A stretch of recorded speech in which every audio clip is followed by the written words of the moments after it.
Okay, Facebook, we're going live now with Sheriff Walt McNeil, Leon County Sheriff for the Leon County Sheriff Department. Hi, Sheriff McNeil. Hi, Reverend Don Tolliver. How you doing today?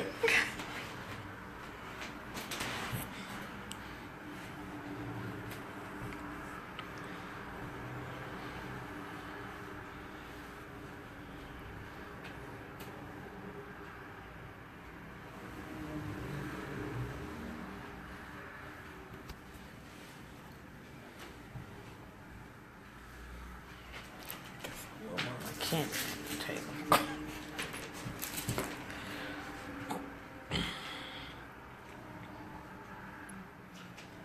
Good afternoon, Tallahassee. Welcome to Tallahassee National Action in Action. And I'm your host, Reverend Don Tolliver. And as always, welcome. We have another exciting guest as always. We're live in the live communication studios at WTAL today with none other than Sheriff Walt McNeil. Sheriff McNeil, how are you this afternoon? I am great, Reverend Tolliver. Thank you for inviting me, and it's great to shout out to the folks of Tallahassee, Leon County. Well, I am so glad that you had the time. I know that you are a very busy man. We're going to take about 27 minutes of your time, and we're going to get right into it. Sheriff Walt McNeil, I am so glad that you're back on the show. I think during the course of the election, you were here about 2 or 3 times, and you're now the sheriff.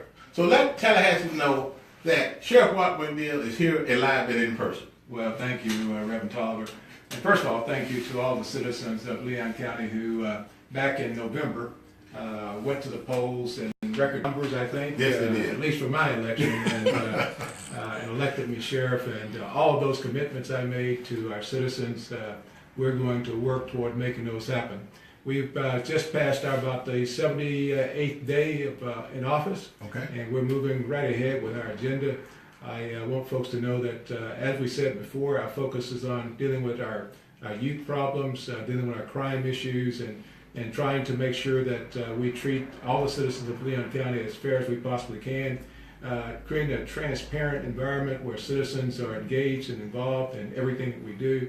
I'll tell you, we just finished up our strategic planning process where we sit down with a number of our staff and citizens and broke out a number of initiatives that we're going to embark upon over the next year or so, and all in an effort to make Leon County the safest place in America to live.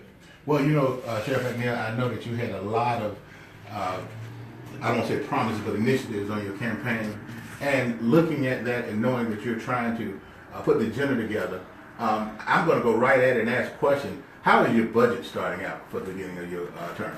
Well, right now we're in the middle of our budget process. You know, the budget actually for my administration kicks in October. Yes, sir. So we're right now sitting down and evaluating our needs. That's part of the strategic planning process, looking at all the functions of the Leon County Sheriff's Office, looking at our staffing levels, looking at the state of our equipment, and we're putting together, and shortly, in about 2 or 3 months, we'll have an idea, and then we'll start sitting down with the county and looking at what their perspectives are on the budget.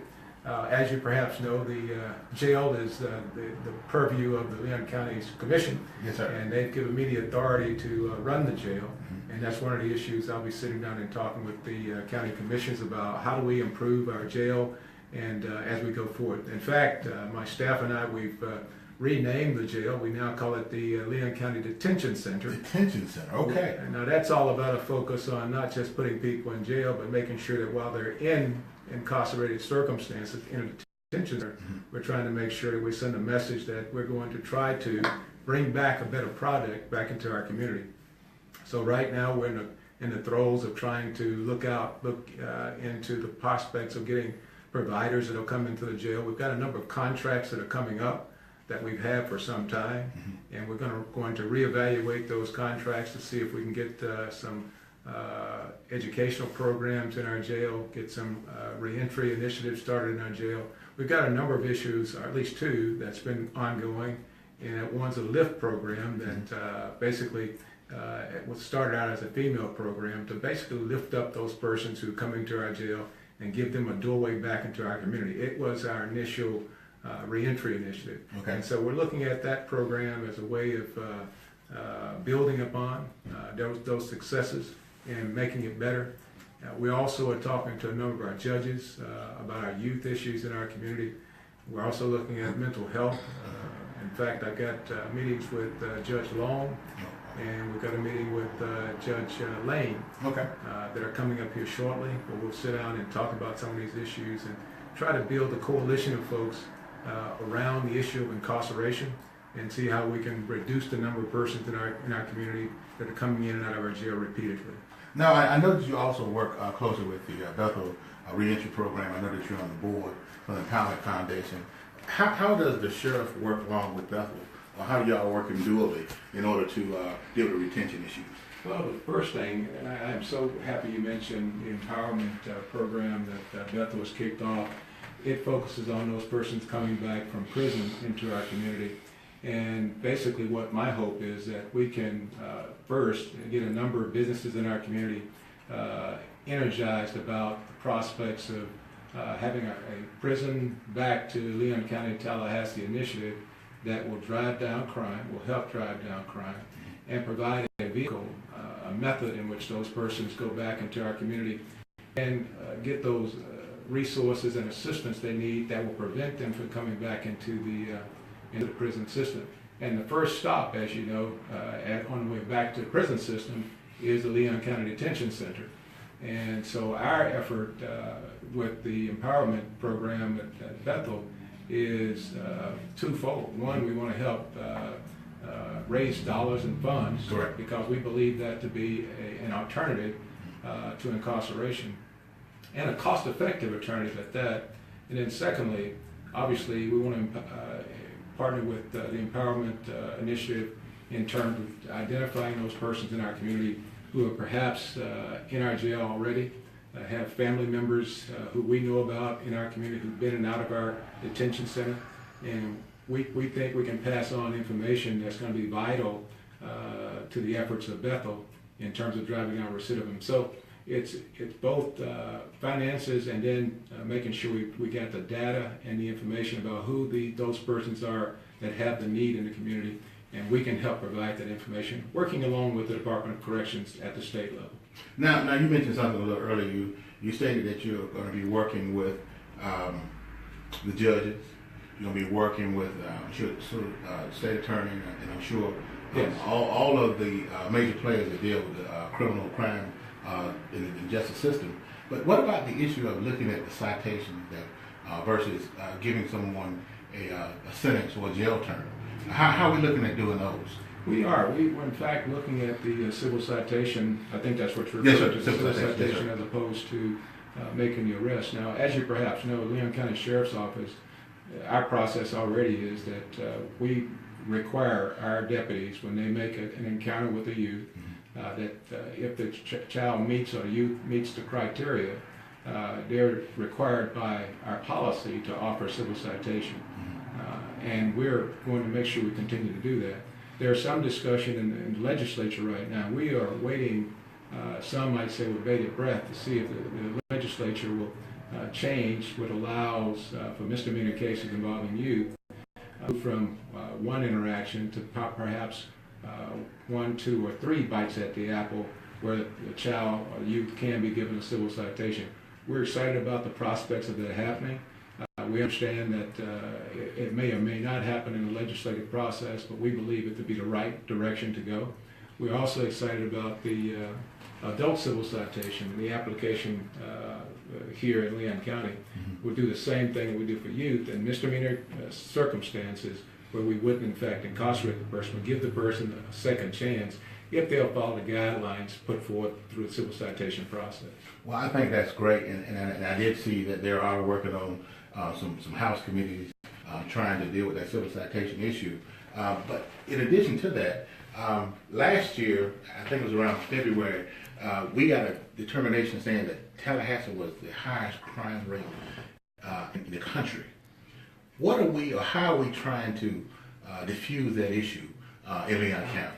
Well, Reverend Tolliver, I'm working on that from all ends. Every end of the spectrum, we're working on that. First and foremost, the initiatives and the programs I just spoke of in terms of identifying who our youth are in our community, dealing with the persons who are coming in and out of our jails and trying to make sure that we intervene in a positive way to get them the assistance and the resources they need to get off drugs or turn their lives around. We're also working with domestic violence victims and trying to make sure that we get them the resources they need, and the mental health population in our community and the homeless populations. So those populations, we're working in different ways, working with our various partners that make up the delivery system here in Leon County. On the other end of the spectrum, we are working to try to make sure that we focus on those persons who in our community who are just totally bent on committing crimes and wreaking havoc all across Tallahassee, Leon County. To that end, those persons who decide to do that, we put together, working with the Leon County Sheriff's Office and working with our other law enforcement partners, the Marshal's Office, we've all partnered together in an effort to go after those persons who are in fact stealing cars, breaking into homes, and we have a task force that we'll announce here shortly, hopefully, between the Leon County Sheriff's Office and the Tallahassee Police Department, specifically going after property crimes and persons who've committed property crimes in our community. We also, in the Leon County Sheriff's Office, we put together what I'm calling an internal task force, made up of officers, detectives from all across, deputies from all across our agency, our office, and those 10 or 12 persons will specifically be charged with identifying persons who are out there committing crimes or locations those crimes are committed. Their jobs will be focused entirely on going after people who are committing crimes in our community. They won't answer calls, they won't be doing investigations. Their job is to go out there and seek out those persons who are committing crimes and get those persons arrested and off the streets of Tallahassee. That's an aggressive squad that has no responsibility other than going after people who we know who are out there committing crime. Now, we have to do that. We cannot continue to move along as we have been. Business as usual, absolutely, with the crime rate being the highest in the state of Florida. And we know that, and my belief is that there are people from outside of Tallahassee, other surrounding counties, who prey upon the citizens of Tallahassee. And so to that end, we're partnering with our surrounding sheriffs. I'm working on a program that we call Sheriff Deputies Without Borders, which basically means that Wakulla County, Liberty County, Jefferson County, we are all working together, sharing information to make sure we identify who those persons are who are committing crimes, and then we're going to go after those persons as vigorously as we possibly can to make sure we get them arrested and off our streets. Now, Sheriff McNeil, you said something that was very important in dealing with crime rate as well. I read a couple weeks ago they called Tallahassee a transit community with all the students, somewhere in the area of around 50,000, 60,000 students in town. Now, with them not having roots here, it must be awfully difficult to deal with the transit community coming in and out of town, people coming in for football games, basketball games, baseball games. How do you make a determination on, is it local, or is it the people that are coming in and out of the community that make most of the crime? That's a good question, Reverend Tolliver. It's bifurcated, you might say. There are persons who, when the colleges start each year, and the students come back, there are persons who travel and come to Tallahassee for no purpose other than to come here and get involved in crime. What we're going to do is identify those persons, working with our law enforcement partners in other parts of the state, working with FAMU and FSU. We can identify who those persons are who may have just enrolled but have a background being involved in crime in, let's say, Miami and other places. We're going to, that's what that group I just talked about. They're going to focus on identifying who these people are and go after them. I like to call this with a surgical approach to fighting crime in our community. That's one piece of it. The other piece is, as you say, most of the students and people who come here for football games and the like aren't involved in crime. They're simply coming here to go about doing the job of being a great student, or enjoying what Tallahassee, Leon County has to offer. And that's why we have to be as vigilant as we can, because those persons go back to their communities, and if they get robbed or they get their car stolen while they're here, they tell that story over and over again. And it impacts our economy here in Tallahassee, Leon County. So that's a huge problem for us, but it's a huge one that we're ready to tackle. Well, Sheriff, I know that that's one of your many initiatives as well, and I know that you're going to continue to work at it as well. A few more questions I have, because we probably got another 12 minutes, and time always goes so fast when you have an excellent guest on. I want to ask you a quick question pertaining to the facelift that you bring to Leon County Sheriff Department with some of the people that you brought on, like Shonda Knight and Audrey Smith. Yes, absolutely. Well, Reverend Tolliver, one of the things that we've always said, and we're going to build the Leon County Sheriff's Office from where it is to where, in fact, all of us expect it to be. We expect the Leon County Sheriff's Office to be the best sheriff's department in the country, and that's our goal, and that's our objective. And that starts with being a reflection of the greater Leon County community. And that reflection starts with the people who I have surrounding me, who are engaged in the discussions that we have.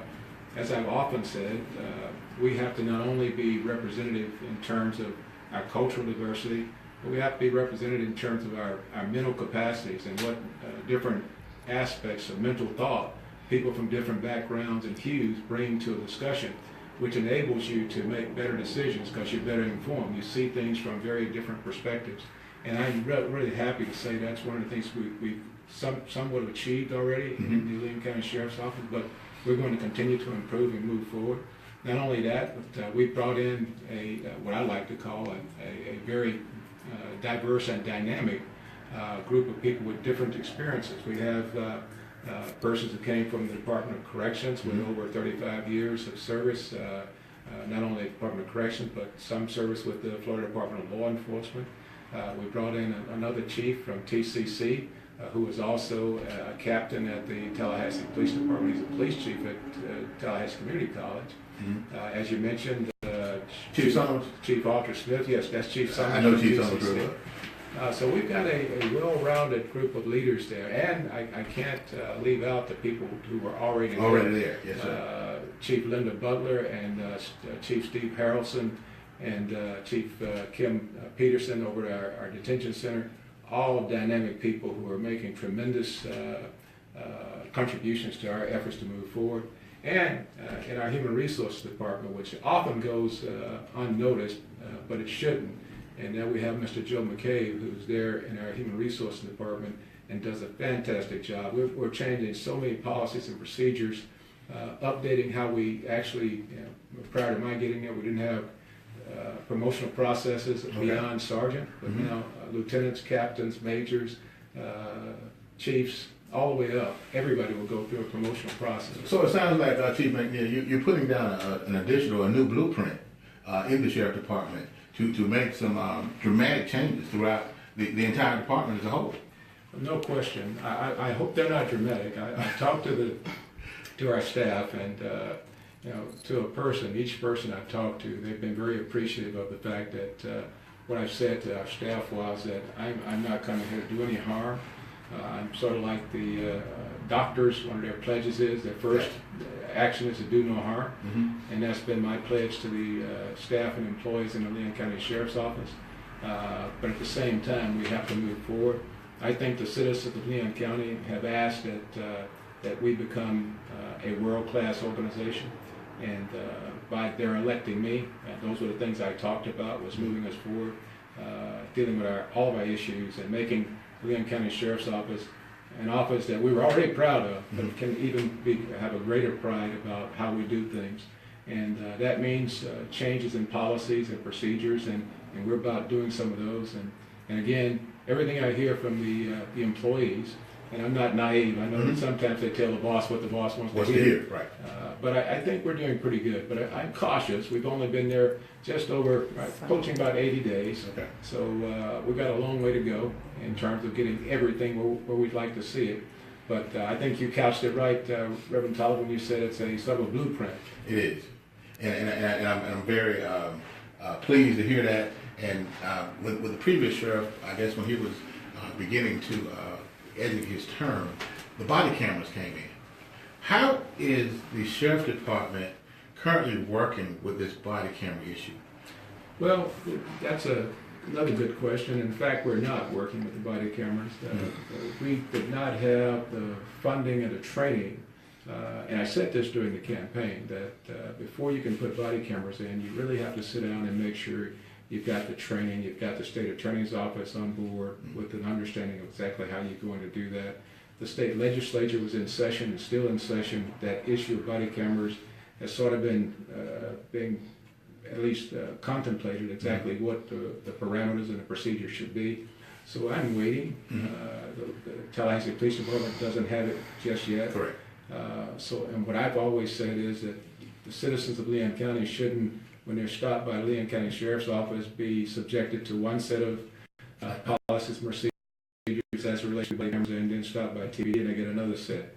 So what I want to do is make sure that the Tallahassee Police Department, Leon County Sheriff's Office provide the same level of service for our citizens, so that so you don't have to worry about, well, at TPD, they say you can get 2 shots at it. You guys say you can go with 1 shot at it. We're going to eliminate that by making sure our procedures are as close to being uniform as they possibly can. So that means we're going to roll that out at a later time. I believe in body cameras, but as I said in the campaign, we have to do it right. We can't just simply rush to put something in place just to appease. And I think some of that was just, election discussion. I got you. Now, with that being said, I know that TPD applied for a grant and didn't get it. I mean, they didn't get it.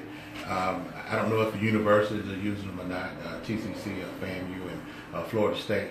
But my question is, how do you maintain such large amount of footage and storage? It must be costly to do that as well. There is, and those are the kind of questions, Reverend Tolliver, we got to work out. There are some contracts where people store it off-site. There are some agencies that store it there on-site. There are some that utilize the cloud. There are various iterations that departments across the country have in terms of how they store it. And some, I'll be honest with you, there have been about 4 or 5 police agencies around the country who started it and found it to be too costly for them, and they kicked it all back and turned it all in. Gotcha.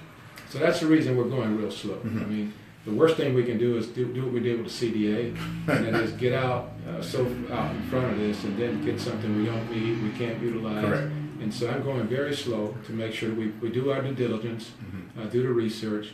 And one thing we do have, and I've said this before, is that I'd like to, with TPD and FSU and FAMU and all of us working together, we've got 2 universities here in town. We can sit down with those universities and let them kind of do the research on that for us and give us some idea of what the best system we should have.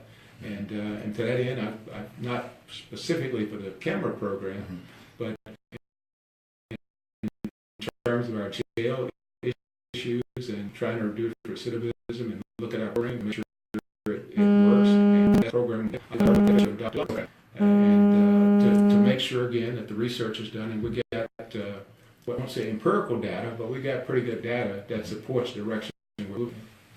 Well, I think that's great. And my last question, because we're wrapping out of time, if someone wanted to get some additional information on some program, is there a website that the Sheriff Department has, or do you just go to sheriff.state or something? You Google the Sheriff's Office, and our website's right there. Okay. You get all the information you want. Much of what I've talked about here will be on there. If not on there now, it will be. Well, I understand. My last question, as I said, we're rapidly running out of time, is you mentioned a few issues pertaining to the homeless. I know we have the Kearney Center and trying to keep a lot of the homeless people off the street and trying to get them employed. I know that's a major task, and I know that's overreaching what the sheriff does, but that could be an element of crime that we look at as well. How are you guys looking at just the homeless population, just in general, just as overall? Well, obviously, you're right on point in terms of trying to make sure that, one, we aren't putting people in our jail that are just there because they're homeless and are committing crimes. And we know that happens, that people who are homeless, it gets cold or if it's too hot, they may just commit a crime just to get a hot meal, you might say. Hot and 3 hots. Right. Okay. And that's where the Kearney Center has come in very, very big for us in our community, trying to get in the gap of where services are lacking. And we want to partner with them. We have. And one of the things we have to do, I think, on the front end, I've talked to the folks at the Kearney Center, And one of the initiatives that we will do at some point, we haven't kicked it off yet, but I've gotten permission from the Kearney Center to do it. When we hire deputies now, one of the things we have to do is make sure that we have the right sensitivity to the issues that our deputies, when they're interacting with folks who are down their luck in hardship circumstances. So we're going to, when we start our program, I'm not sure if it'll be next 6 months or so, but we'll start an initiative where we hire deputies, and the first part of their training will be there at the Kearney Center. They'll spend some time, a week or two, actually training in the Kearney Center, interacting with people they come in contact with. And that'll be an ongoing process. What that does, it does two things. It familiarizes the Kearney staff with our deputies, but it also sensitizes our deputies to what the plight of some of the folks that are there, what they have to deal with. And it gives us an opportunity to perhaps on a one-on-one basis start to show and see that we can turn their lives around from people we interact with. I've always said you never know what little thing that a person that's a deputy or a citizen can, what that one touch, what kind of positive impact you might have in the life of a person that may last for a lifetime. Well, when I actually declared that I was going to begin preaching at Bethel Baptist Church, Reverend Holmes said, I have an array of preachers, and if you want to preach to who needs it. So I started my first 2 years out at Cold Night Shelter when it was on Tennessee Street. All right. So I understand the sensitivity and the need to be able to reach out and touch someone and be able to understand the plight and what they may need to get back on their feet as well. Absolutely. We're out of time, Sheriff McNeil, but I want to thank you again, and what we'll do is we'll get you back on the show again, and what we'll also do is we're working on getting a Reverend Sharp in town in either May or June, and we're going to do a collaborative program with the Sheriff Department as well, along with the universities, along with TPD as well.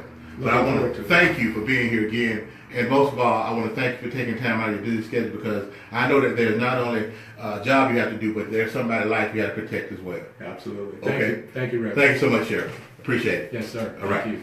Thank you.